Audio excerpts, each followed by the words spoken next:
Eliminate these 3 habits if you want to improve your English when you have to speak at work or when traveling or when you need to understand people in meetings or in real life. Watch until the end.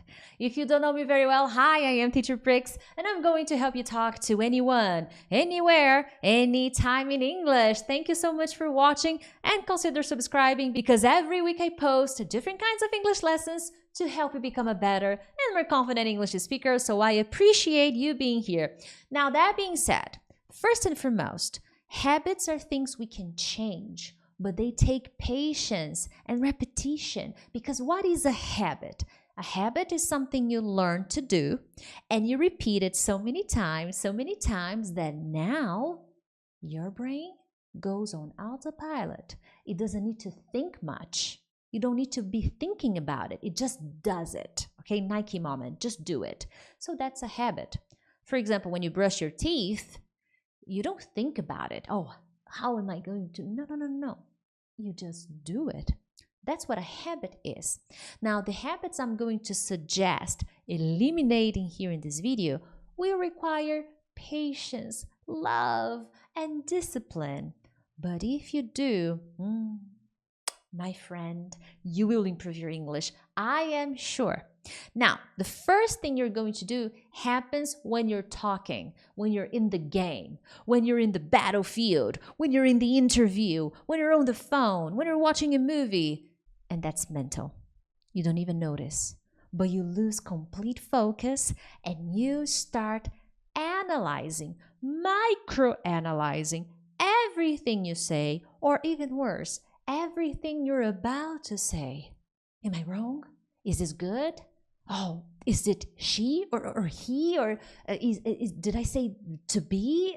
The conjugation?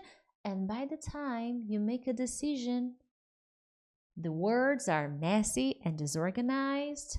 Your face looks like you're about to have a heart attack. And that, in the long run, will make you feel less confident. You will feel more insecure each time you need to speak English because your brain will remember the habit. Always hear in your mind, am I doing this right? What is the person thinking of me? Does he like what I'm saying? Is my pronunciation clear? Am I doing a good job? Did I explain myself well? Sound familiar? These thoughts, the repetition of these thoughts, they go on autopilot. You don't even notice anymore. It becomes part of your identity. And that is just awful if you're trying to improve your English fluency. But then you could be thinking, Priscilla, but I need to pay attention. I need to improve my communication. I need to be better. So I'm thinking if I'm making a mistake or not, if I am speaking correctly or if I am not. It's important, isn't it? It is. In the right place, at the right time. And that's when you're practicing. When you're studying, then you're right, I agree with you. Then you have to analyze, okay, am I speaking properly? Am I pausing? Am I using proper intonation? That's wonderful. But you prepare your brain for that during practice time. So in your practice time, you can pause a little more, you can analyze a little more, but be careful. If you stay in your mind too much, you are training to do that in real life. So it's moderation, okay? And in real life, when you're actually having a conversation with someone, monitor your thoughts. I like to use a word, okay, to help me remember that I need to stop. And I usually say to myself, Priscilla, whatever, keep going. Whatever. That's my keyword that I am thinking too much.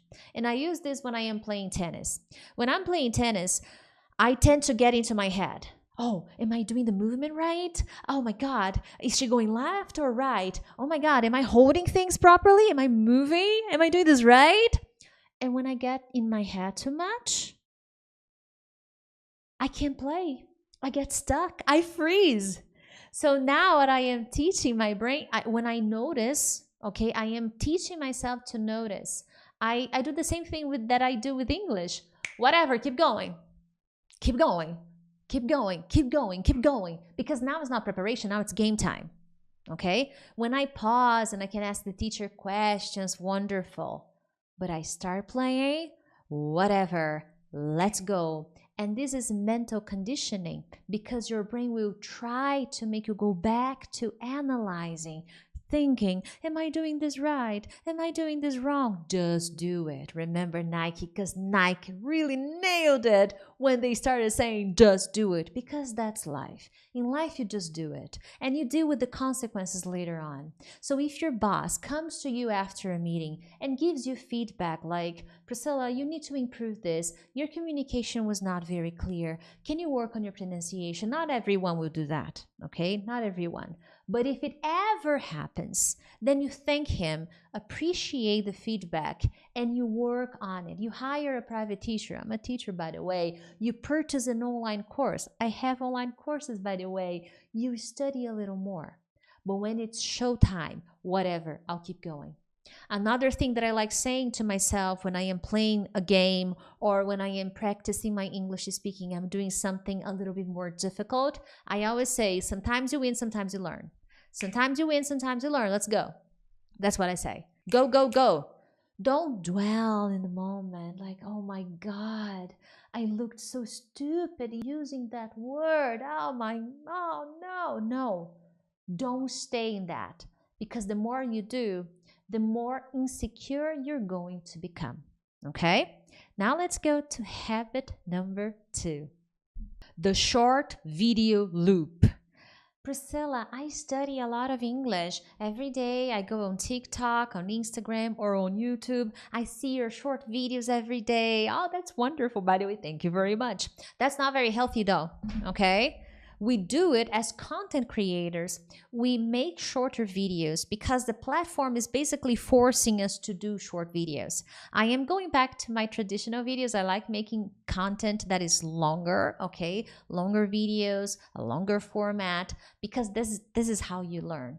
You need to condition your brain to actually sitting down and studying. And I've seen many students do this. They use a lot of short videos, scrolling, and this is a kind of habit that is not very healthy. Not to mention, you have a very unrealistic feeling that you're getting better.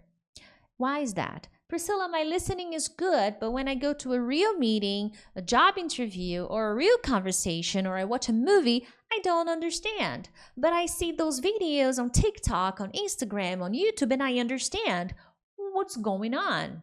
What's going on is everything has subtitles nowadays. You don't need to listen, you read. So people are misunderstanding their improvement. They are not recognizing that they're actually using a very powerful tool called their eyes. You're not listening with your ears, you're listening with your eyes. And then what happens when you go to the real world? You have to use your ears. Not only that, you also need to deal with background noise, interruptions, real life situations that will not be as perfect as this microphone is. So the audio quality is not perfect. I know my audio quality is not perfect. I am well aware.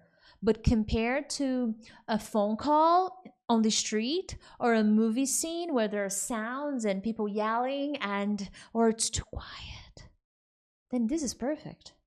So be careful with the way you're conditioning your listening comprehension.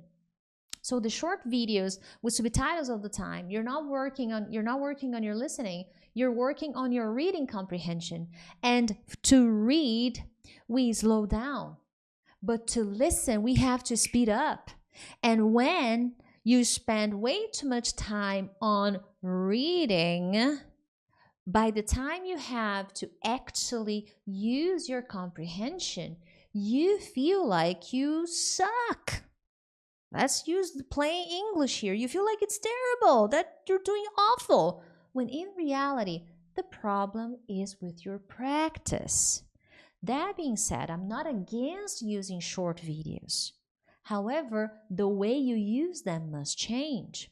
I love using short videos. When I say short, I mean 2 to 5 minutes. That's short for me. But nowadays, you see videos that are 10 seconds, 20 seconds, 30 seconds. How do you expect to get better by watching 10 to 20 30-second videos, that is not going to be productive. You will be wasting your time. And even worse, you're going to be reading a lot, but not actually improving your comprehension, okay? So to improve your listening, to improve the quality of your practice, choose 2 to 3 minute videos and don't rely on the subtitles. That is a bad habit. You can use subtitles, but do like a sandwich combination. Subtitles on, subtitles off, subtitles on. Subtitles off, subtitles on, subtitles off. That way you are conditioning your brain to learn, to understand without help, okay? And I do the same when I am watching a show on Netflix. Subtitles off, subtitles on, subtitles off. When I'm practicing, when I'm studying. Nowadays, I don't need subtitles as much. Unless it's something very specific, something very different, then I may need some time to turn on the subtitles, to check if there's a word I don't know, then I may need it. But all in all, I don't use subtitles. But when I am teaching my students, then I do this sandwich combination. Off, or on, off, on. And then as you're making progress, you set the subtitles aside, buy subtitles, and you practice your listening comprehension without subtitles. That is important. But overall, the habit of scrolling and thinking you're studying, that's killing your journey to fluency. Study time means eliminating distractions, working on all the English skills, combining the skills so that you have a productive practice. And I teach that in my study plan cycle. By the way, link in the description of this video. If you want to learn how to master your fluency, you need this study plan. And you can get it by checking the link in the description of this video. But all in all, let's continue. Subscribe to the channel. But here we go. The next one, the next habit you have to eliminate is, this one is gonna break some hearts. I use ChatGPT, okay? I'm not gonna be a hypocrite. I use it. It's a nice tool. However, I do not allow it to think for me. And this is the challenge that society is facing nowadays. So we want everything ready. We want the answers. We want everything done, everything ready. And that is killing your fluency. You're not thinking anymore. And the way I see it, ChatGPT is just an extension of Google, okay? It just has more efficient tools. Let's be very honest. It's a little bit more efficient than Google. But what students used to do in the past was to throw a word on Google and ask for the translation, and there you go. Now, what we're doing is very similar to ChatGPT. We put a sentence, we ask it to translate or to improve, and let's go. You don't think anymore. So, should you stop using ChatGPT or any other tool? No, it's just the way you use it. Ask more questions, become more curious, ask for more explanations instead of rapid answers, quick fixes. That is not going to make you more fluent. So many times we write something, and I've seen this because I've talked to students. You write a sentence, then you just go and you ask ChatGPT, hey, can you improve this? All right, good, thank you. You don't think, you don't try by yourself to improve your sentences, to improve your vocabulary. You just go there and you ask it, like, can you fix this? And it fixes for you. There will be a time when you won't be able to create your own sentences if this is not happening already. Because you're becoming, society in general, we're becoming so dependent on some solutions that we are not catching up. And when you have to give a presentation, when you have to formally introduce your ideas or your project, or talk to a prospect, or pass a job interview, then you have to think for yourself. You have to think fast, react fast, plan your answers, your sentences, and with confidence, describe whatever it is you need to describe. But the excessive use of artificial intelligence solutions, even though they're wonderful tools and I use them, but the excessive use of those tools are slowing you down and making you extremely dependent on something that you should be able to do. You could be thinking though, Priscilla, I don't know how to do that. I don't have time. So I asked ChatGPT to fix my sentences and then I go and I send and it's done. Okay, so your preparation time needs to change. The way you study needs to change. Because if you're too dependent on that tool, it means your level needs to improve. And that's where you change the way you study, you purchase a better program, you purchase a study plan, you hire sessions with a teacher so that you improve your ability to express yourself, your fluency level, your vocabulary level. That's the mindset you need to work on and change. Invest in yourself. And that's the idea of this video. Eliminate these habits, and I know you will change your English fluency dramatically and for the best. If you're interested, check the description of this video. I have my study plan, my academy, my one-on-one sessions. I know they're going to be very helpful, but you can do something right now that would definitely help me, which is to become part of the family. Subscribe to the channel and share this video with a friend. Other than that, I'll see you in the next one. Bye!